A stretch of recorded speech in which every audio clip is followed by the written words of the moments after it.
All right, we are back.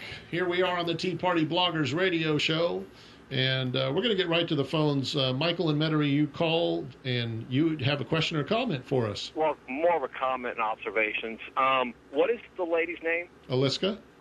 Eliska. Okay. Enjoyed how you led in on this, you getting started on doing your research. Similar, but mine started the night that George gave his second State of the Union, or the first State of the Union of his second term. And so I've spent about the last 6 years or so doing similar to what it sounds like you've been doing. And there's a whole lot of things they don't teach you in law school that actually is reality. I've learned that.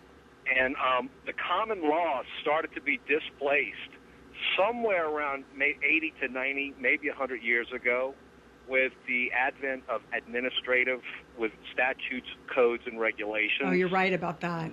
And it's almost like there is a dual system if you know how to access the common law. There's a lot of courts. If you haven't harmed anybody, there's a lot of courts when you know how to invoke the common law that the judges the DAs cannot. They actually just say go away. To get to the bottom line.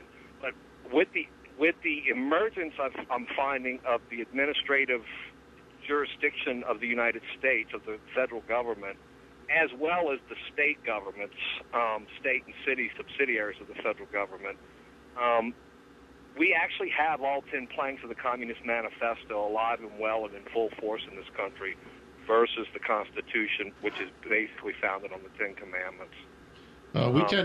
Michael, we tend to agree with you. And do you have any follow-ups with that? I've got another caller I'm going to get to here. No, just it's not only we're under a multiple-pronged attack. It's not only communism; it's the Islamic-based and fascism and the economic. Yeah, we plan to talk a lot more about that on this show. So I really appreciate your listening in, Michael. And I want you to call in again, would you please? All right, thanks. Thank you very much. All right, and right now, folks. I asked one of the folks for U.S. Congress in the 3rd District to give us a call because the voting is tomorrow. And with us today is Christian Magar, not Magar or whatever, right? Is that right, Christian? Did I get your name right? That's right, Larry. But, I spent 9 years in Army National Guard as a non-commissioned and commissioned officer. So, people will call me just about everything, and I've had to learn the answer to it. So as long as they get it right, spell it right on the ballot tomorrow, we'll be in good shape. M-A-G-A-R, just push that Chad or whatever you want to do. What is it? I guess they don't have Chads anymore.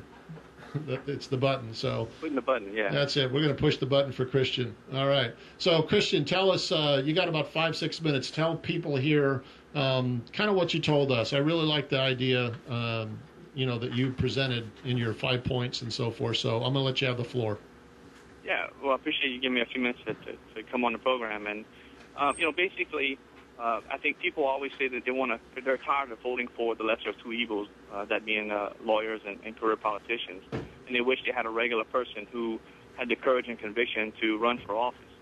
For all those people, here's your opportunity to put your vote where your mouth is. Both of the other candidates are basically running campaigns saying why you shouldn't vote for the other candidate, and they haven't offered a plan. And what I've done is I've offered a plan to fundamentally restore exceptionalism and empower we the people of the United States. And there's 5 points in this plan, and the first one is to reestablish our founding principles, and we have to acknowledge that our rights are provided by God and not the government. We need to acknowledge that the true purpose of government is to protect those rights. Secondly, we have to significantly cut our spending. We need a balanced budget amendment, yes, but we also need caps on our entitlement spending. Third, we need to create a pro-business environment in the United States, end the progressive income tax, reduce our corporate tax rate, and ensure that our laws are stable and understandable. Fourth, we need to achieve a financial peace, not only in our personal lives, but also in that of our federal government. We have to pay off this national debt and not pass that debt on to our children. And then fifth, we need to restore sovereignty. We got to exit the United Nations, protect our borders by removing the incentives that encourage people that come here illegally. And if we do those things, we'll free ourselves from the enslavement of the IRS, the Federal Reserve, economic ruin, unemployment, and a tyrannical government. And that's the plan I've put forward. And, I challenge the other candidates in this race to put forward their plan instead of just constantly slinging mud on the radio and television. Right. Christian, tell us, and I appreciate you sharing that plan with us. I want to ask you just a couple of questions because I think these are important points. On the purpose of government, which is to protect our rights, can you talk a little bit more about that? I mean, I guess we're not supposed to be solving every single problem cradle to grave, right? Yeah, I would agree with that. Yeah, I mean, we give up some of our property to form the government in terms of taxes or money that we form the government with. And the intent of that is that the government would use that property that we've given up to protect us, to protect the rest of our rights. And the purest form of that is we think about fire and police protection. Those are services we could not provide for ourselves as individuals, but we come together to as a society to have those governmental services. But again, the government is not designed to provide us with equal things. And I think that's where we've gotten off track, is people think that we have been bred now over generationally to think that the government's role is to come in and swoop in and protect us in all cases. And that's simply not how this country was founded. Right. I was actually in the car coming down to the station and listening to Lou Dobbs, somebody call in and from New Orleans and say, well, something about the buses, there weren't buses here. It wasn't their responsibility, to get out. It was the government's or somebody else's. And I said, I don't care who you are. It's your responsibility. You're accountable for your own life. There isn't necessarily going to be someone running in on a white pony to save us. So, right. Tell us a little bit about also on the biggest issue. I asked you a question about the other night when I saw you in person was about what are you going to do when you go? What's the first thing or your highest priority other than maintaining being a godly man? What are you going to do? What's the first thing you're going to try to get through? Yeah, I think the thing we got to focus on right now is our deficit and our debt. And the reason I say we got to focus on that is because that impacts everything we do as a nation. It affects our monetary policy. Right now, the government is printing money, which is going to increase inflation, which is a hidden tax on the citizens of the United States. And then it also affects our foreign policy. If you think about it in this context, we were trying to push forward sanctions against Iran and their nuclear ambitions, and Russia and China would not support us in those sanctions. But what did we do about it? Well, we didn't do anything about it, and the reason we didn't do anything about it is because they own so much of our debt. And so this debt has put ourselves in a weakened position internationally, and so we've got to address these things before we pass these things on to our children, this debt on to our children, if we want to maintain the freest, most prosperous nation in the world. Right, and I agree. And you think this nation we can survive these troubles we're going through, right? There's no question that we can survive this, but we're going to have to make some tough decisions. We're going to have to be honest about our situation and not deny the fact that we are broke, that we're $13 trillion in debt, and we're going to have to elect virtuous and moral people to office. And for us, that means we're going to have to investigate every candidate in every election, from school board to U.S. Congress. Right. And try and find and pick the best candidates, not necessarily the candidates the media and the establishment gets behind. Right. Well, folks, you've been listening to Christian talk about his race in the 3rd Congressional District here in Louisiana. And all I can say is both Eliska and myself saw him and quite impressed with him. He's not a smooth-talking politician, and I highly urge you to go to your computers, look him up, and research him and find out what his platform is, because I think he's a real straight shooter, and I'd like to see him represent us. So, Christian, any last words? Yeah, Larry, thank you, first of all, for giving me a few minutes on the radio, and folks can check me out at KLM2010.com. That's KLM2010.com, and I appreciate it. Thank you very much. Thank you very much, Christian. I appreciate you running, even if you aren't successful, which I think you will be. And I hope that you have the blessings of the good Lord and your family no matter what happens. Thank you very much. I appreciate it. All right, take care. All right. Well, I think he's an energetic, very thoughtful young man.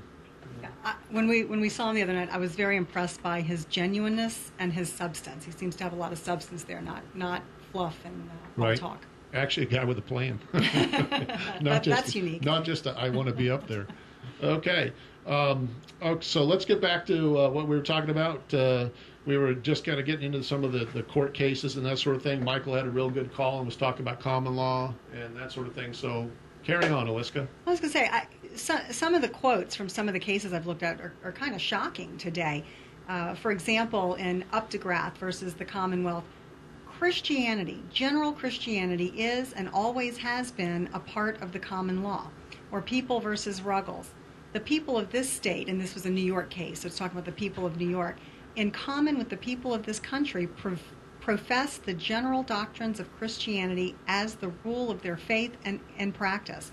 And another one, and I guess this was the one I was alluding to before, it says, it is always said, and truly, that the Christian religion is a part of the common law.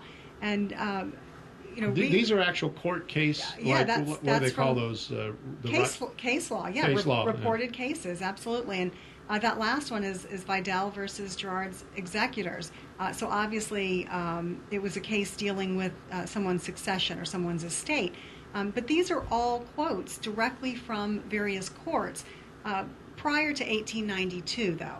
And when we really change, and the case we were talking about before, the Holy Trinity case, the Supreme Court really seemed to be, in that case, settling this issue, that finalizing it in a way, because the court spent pages on the history and the underpinnings of our Christian foundation.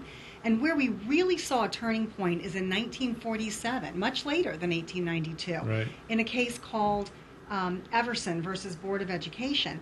And in this case, did something a little unusual. It actually went to a letter written by Thomas Jefferson shortly after he had become president to the Danbury Association of Baptists in Danbury, Connecticut. Keep going. And it's unusual for a court to pick up a letter as the basis of law, but it did.